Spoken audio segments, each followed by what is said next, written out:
I told you it was the third strangest meal in the history of the world. It started with Jesus, of course. By the time we come to the 12th chapter in John's Gospel, we are certain of two things when it comes to Jesus. First, we know he has the power over death. Second, we know that because of his actions, the religious leaders in particular want to put Jesus to death. Here's what happened in the 11th chapter, which led us to these findings. In the 11th chapter, there was a family, Mary and Martha, sisters, who had a brother named Lazarus who was very, very sick. They sent word to their friend Jesus. Jesus has lots of followers, not very many friends. They send word to their friend Jesus that your buddy Lazarus is sick. Come and heal him. Jesus has healed so many people, they assume he will show up. For reasons which are not resolved, Jesus shows up late. In fact, by the time Jesus arrives, Lazarus isn't sick any longer. Lazarus has died. The funeral has already taken place. They've already buried the body, and family and friends are still gathered around the house. Jesus is walking down to the house when word reaches Mary and Martha. Martha runs out to greet him, and she gets up in his face and yells at him, "Lord, if you'd been here, my brother would not have died." And Jesus stands there and he listens with her, he talks with her, and he takes this anger from her. And when Martha has no more angry words left to speak, he goes. This time he finds Mary, and Mary is the younger sister, and she is just overwhelmed with grief. She can't even stand up. She just falls to the ground weeping. "Lord, if you'd been here, my brother would not have died." And Jesus, the one we call Messiah, falls down to the ground and weeps with her. And when every last tear has been shed, when he has dried both her tears as well as his, Jesus helps Mary up. He takes Martha by the hand. They go to the cemetery. They get to the cemetery, and much to the dismay of the startled onlookers, Jesus says, "Hey, remove the stone." They push the stone out of the way, and he yells in a loud voice, "Lazarus, come out." And in that moment, the dead man walks out. Unbind him from his wrappings and let him go. In that moment, we see that Jesus has the power over death. The religious leaders hear about what Jesus has done. As you can imagine, raising the dead is a pretty big deal. And suddenly, they are concerned. Jesus has been gaining a mass of followers, but it's getting worse now. And if you go around raising the dead, well, everyone is going to follow him then. And when that happens, there is going to be a rebellion. Rome will come and destroy all of the people of Israel. So the religious leaders literally say, it is better for one man to die than for everybody else. And so they begin to hatch a plot to put Jesus to death. That's what happens. That's the setting when we come to the 12th chapter. We know those two things in particular. Jesus has power over death, and Jesus is a wanted man by the religious leaders who want to put him to death. And then we come to this dinner party. It is started by Jesus himself. When Jesus has dinner with people, strange things often happen, but today it's even stranger. Jesus shows up at the house of Mary, Martha, and Lazarus. He comes in and he sits down, or more precisely, he reclines. Tables in those days were tables on the floor, and so you would have a pillow of sorts, and you would lie down on one side, and you would lie on your left side, and you'd use your right hand to eat with. Jesus comes in, and he reclines at the head of the table. Think about the people who are gathered around. First, you have Lazarus, the dead man who has been raised to new life. That's quite a person to have dinner with, isn't it? Do you think Lazarus has a few stories to tell? Yeah? Think Lazarus has one story he keeps telling over and over and over again? Hey, Peter, John, Andrew, you hear about the time Jesus raised me from the dead? Yes, Lazarus, 15 or 16 times now. Well, let me tell you again, because I was dead and now I'm alive. Over and over, Lazarus tells this story. Then there's also Martha. Martha gets a bad rap in the Bible, but Martha's the person, she's the older sister. When Jesus came in, "Oh, Jesus, good to have you here. Would you want to stay for dinner?" "Yeah, come on in." And you brought Peter and John and Andrew and James and all 12 of the disciples, and they're hungry too, huh? Come on in. No, I'll make supper. Don't worry about it. I'll just go into the kitchen for an hour or two, bake something from scratch. Don't worry about me. No, you guys relax, take it easy. I'll go do all the work. That's who Martha is. And finally, last but not least, John tells us about Judas. In the early church, and it started with the disciples and with Jesus, the people would pool all their money. They would take all their money in common so they could buy food if they needed or other things. But when someone was in need, someone from the community needed help, they would just reach into that purse, that common cup, and they would take out the money what people needed. For reasons the disciples probably look back and shake their head in disgust, they entrusted the common purse to Judas. Turns out Judas was a thief, not the person you want to entrust everyone's life savings to. Judas is the one, his idea of taking care of the poor was 1 for you, 5 for me, 1 for you, 5 for me. So you have a thief sitting at the table who is going to betray Jesus. You have someone who can't get over telling his own story again and again, and you have someone who's a little preoccupied with her lengthy to-do list. That's who's at this dinner party. And then there's one more. In addition to the rest of the disciples who are all jammed in, walks Mary, the youngest sister of Jesus, or the youngest sister of Lazarus. She comes in with, the Bible says, a pound of perfume made of pure nard.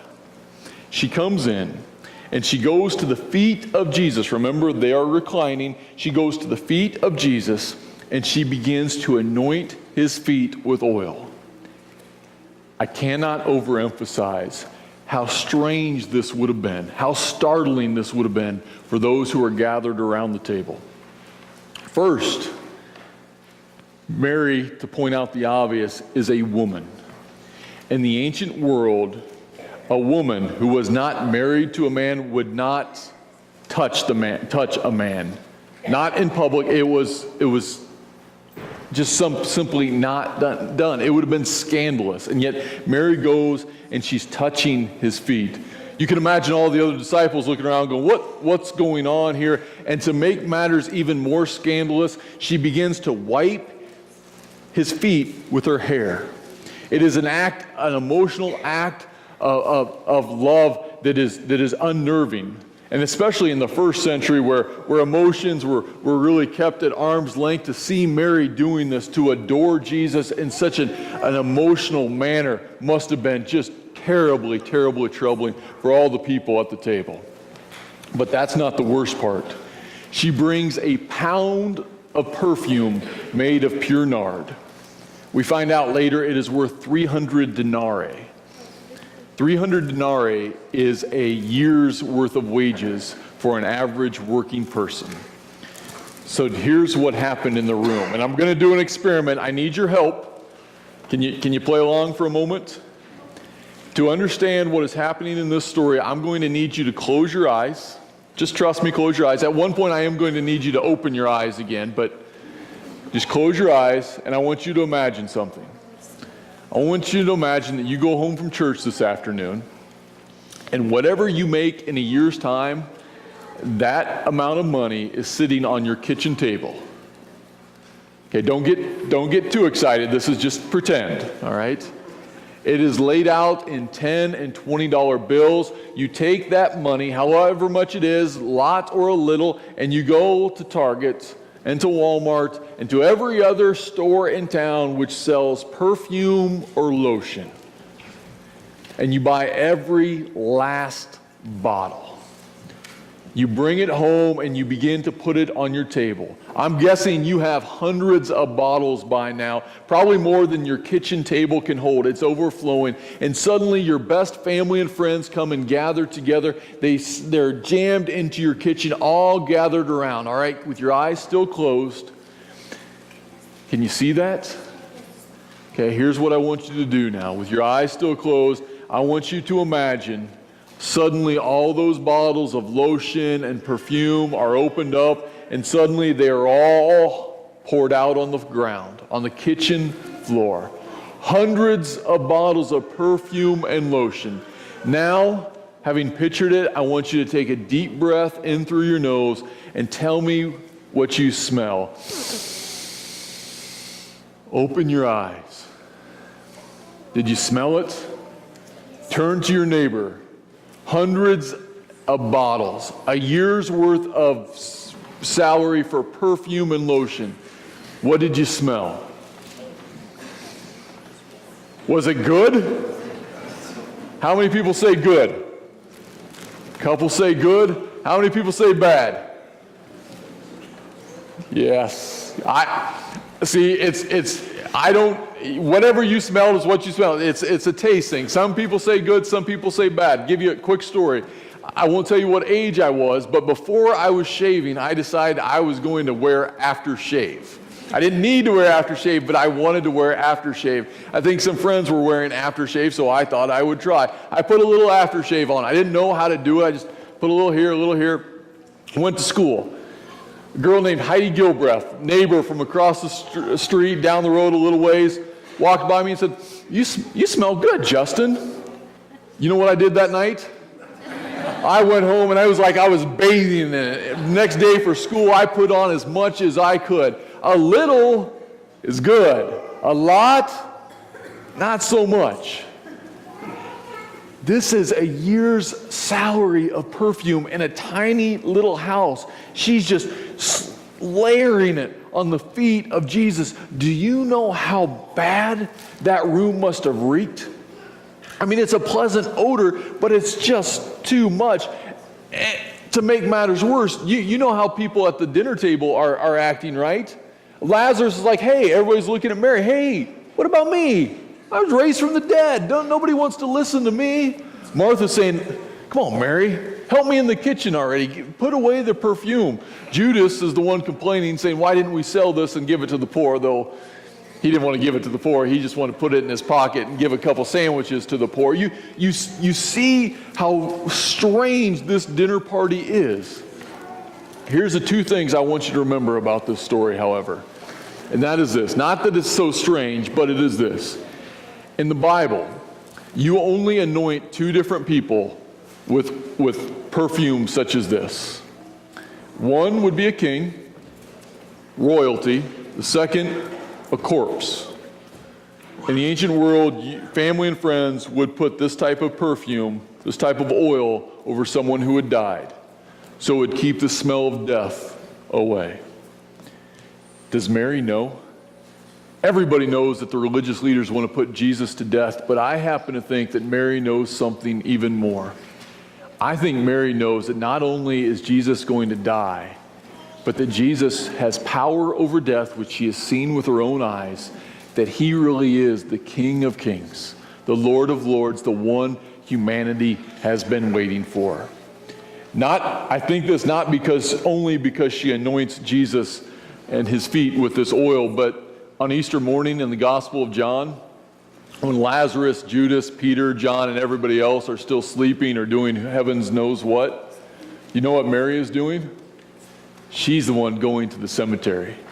She's the one who goes to the tomb. She is the one above anybody else who seems to know who Jesus is. And so she comes and she brings everything she has and she puts it at the feet of Jesus. That's the first thing I invite you to remember. The second thing is this. Notice of the people who are gathered around, Judas, Martha, Lazarus, and all of their problems, all of their struggles, they have one thing in common. When they leave that dinner table, whether they intended to or not, they smell like Jesus. It's on their clothes, it's in their hair, it's on their skin. Everywhere they go for the weeks to come, they are going to smell like Jesus. And that's important. I told you this is the third craziest meal in human history. You want to hear about number two? Good, because you're going to hear about number two. So would you like to hear about number two? Okay, good, thank you. On my internship year, when I was training to be a pastor, I'd been at my church for about a week and a half, which meant I basically knew where my office was, and that was it. my supervisor said, "You're going to go make your first hospital visit." And immediately I thought, ooh, I'm not sure if I'm ready for that.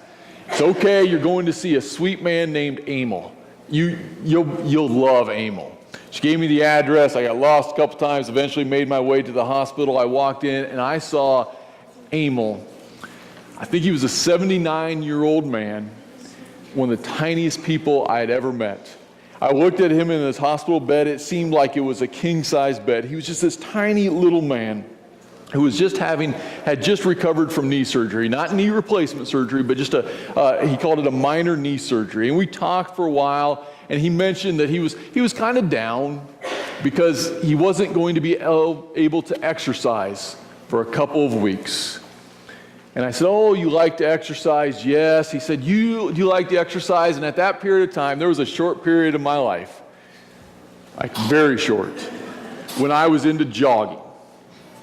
And that previous week, had ran the farthest I had ever ran. I had ran 10 miles. And I was younger, and frankly, I was a little too proud of myself. "Yeah, Emil, I'm a jogger. I ran 10 miles this weekend." Kind of puffed out my chest a little bit, feeling pretty good about myself. Emil asked me some nice questions. We followed up. And I said, "Emil, do you exercise? Do you like to walk?" "Yes, I walk. And I jog a little." I don't mean to offend anyone, but he's a 79-year-old man who's just had knee surgery. "You jog? Do you jog a mile or two?" "Well, to warm up." Turns out, since he was like 63 years old, Emil had been running a marathon a month for the past 16 years, sometimes 2 marathons in the same month. Humility comes in all shapes and sizes, doesn't it? I was proud about 10 miles. Emil had just ran a week and a half ago a marathon, 26 point something miles, on a knee that needed to be surgically repaired. Suddenly, I didn't feel so good about myself anymore. I kind of stood there, was waiting for something else to talk about, when in walked 3 people. Emil's wife, a man named Vilo, and Vilo's wife. And Vilo came over, and I'd met Vilo already a couple times. He came over, he reached out his hand, and they just gave each other this big bear hug, and they started laughing. They started laughing like long-lost brothers.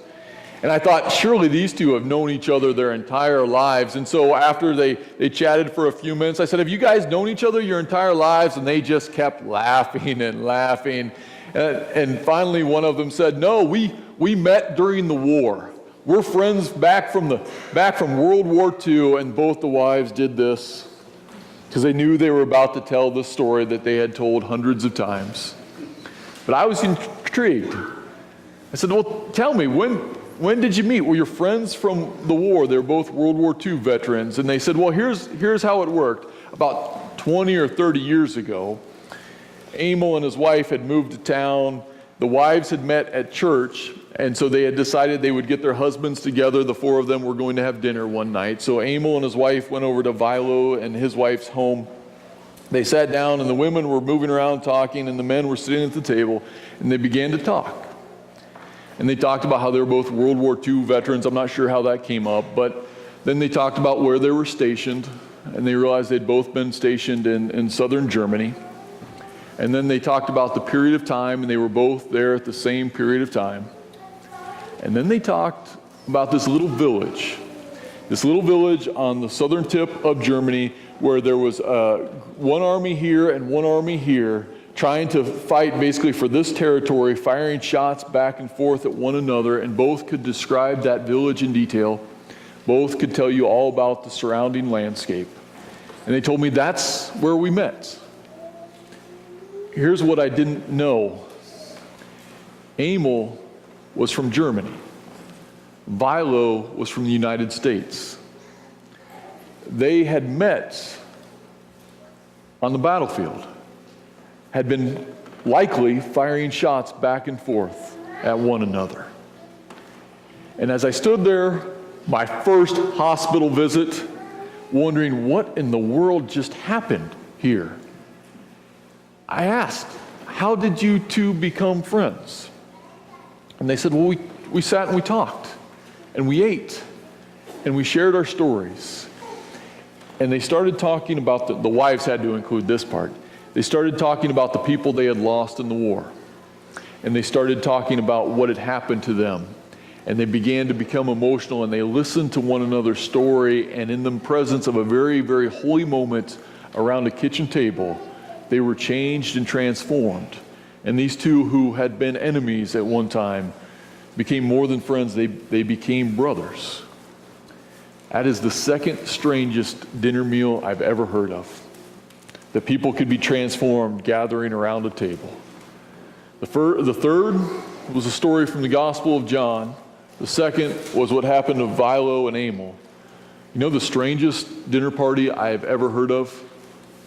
It's the one that's going to happen in about 10 minutes from now, when you and I will come forward. Some of us are going to feel a little bit like Judas, because we know we're too caught up in stuff and things. Some of us are going to feel a little like Martha, because we know that our to-do list kind of preoccupies our minds. And some of us are going to come forward feeling like Lazarus, knowing that we make ourselves the center of attention way too often. And yet Jesus says to each and every one of us, come, I'm throwing a party, and the meal's on me. And when we receive the bread and the wine, and when we experience the love and grace of God in Jesus Christ that comes out abundantly, more than a pound of perfume, so much that it begins to saturate in our souls and permeate our very being, it changes us. It transforms us. It makes us family. Whether we like it or not, it makes us family. And what is better, it seeps into us in such a way that when we go into the world, people of God, you begin to smell. You begin to smell like the love and grace of God in Jesus Christ. And for a world desperately in need to know love and grace, that is a good thing. So enjoy this meal, and by all means go into the world and share this love that you've encountered in Christ. May we do just that. Amen.